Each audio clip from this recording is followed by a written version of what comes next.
Hey, mighty man of God, is Dr. Joe here with Real Men Connect and the Real Men 300, helping good men become great men God's way by providing with real answers to real problems in the real world and helping men win at what matters most. As you can see, it's not the Real Men Ride Along because I'm not in my car doing this video, but I was in the middle of my quiet time. Normally, I don't interrupt my quiet time to shoot a video, but I want to shoot this video because I didn't want to forget about it. Do you struggle like I do in dealing with conflict? Now, I'm not talking about avoiding conflict. Some of you may try to avoid conflict, but I'm talking about the person like me who doesn't avoid conflict but hits it like a Mack truck. Not a lot of finesse. It's kind of you're blunt, you're straight to the point, and sometimes people take it the wrong way, or you're delivering it the wrong way. I guess that's a more appropriate way to say it. And you want to do better. At least I want to do better. And I'm hoping that you want to do better too. Because when it comes down to it, usually people like me and maybe possibly you who are direct and straight and blunt, we typically hurt the people we love the most, those who are closest to us. And it's not a good feeling. And a lot of times it's not that you're saying the wrong thing. It's just that you didn't say it the right way. Does that make sense? Is that, yeah, you're speaking truth and you're trying to do it in love, but it doesn't come across and received as love. And it hurts you because you know you hurt them. But yet you may not have something to apologize for because you told the truth, but you didn't say it the right way with the right tone or address it the right way, I guess. So I wanted to give you a quick tip, at least what the Holy Spirit has revealed to me. That's why I stopped my quiet time.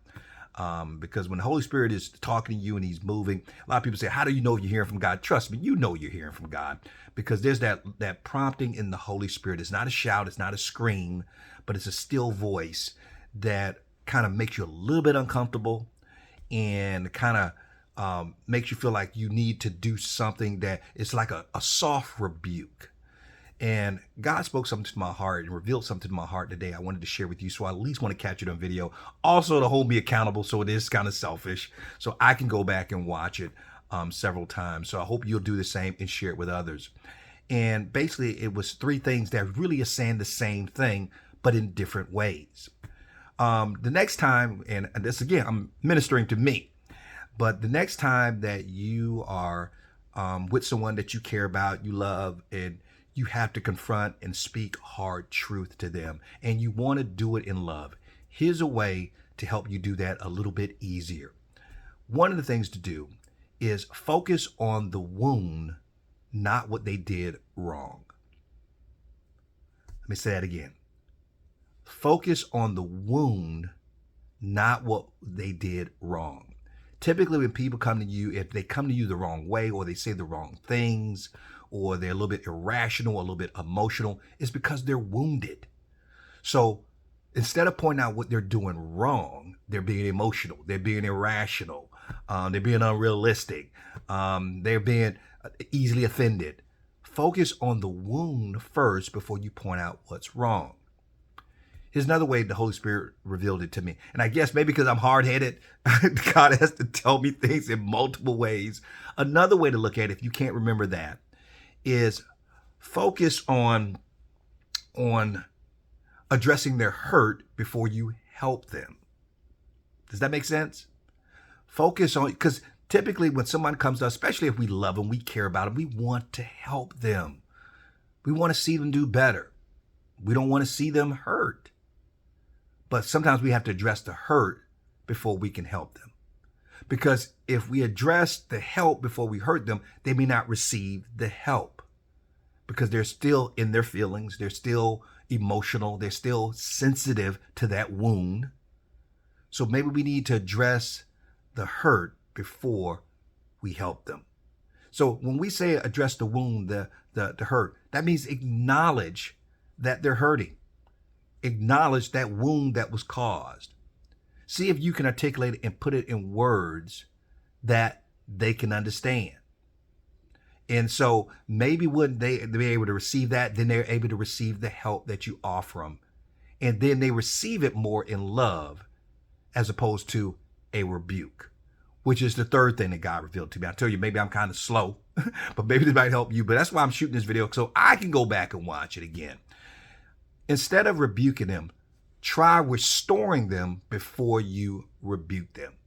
Now, that word rebuke sounds like a harsh word, but Jesus often rebuked people who were under the influence of the enemy, was speaking out of turn, blasphemy, whatever. And rebuke, even though it sounds like a harsh word, is actually is a loving thing if you do it with people you love and you care about, and you're doing it with the right reasons and the right motives. But before you rebuke, seek to restore them. Seek to restore them. Now, what do we mean by restore them? Because obviously they're feeling some kind of way, and more than likely they're feeling less than, they're feeling worthless, they're feeling like they're not worthy. So reaffirm their value.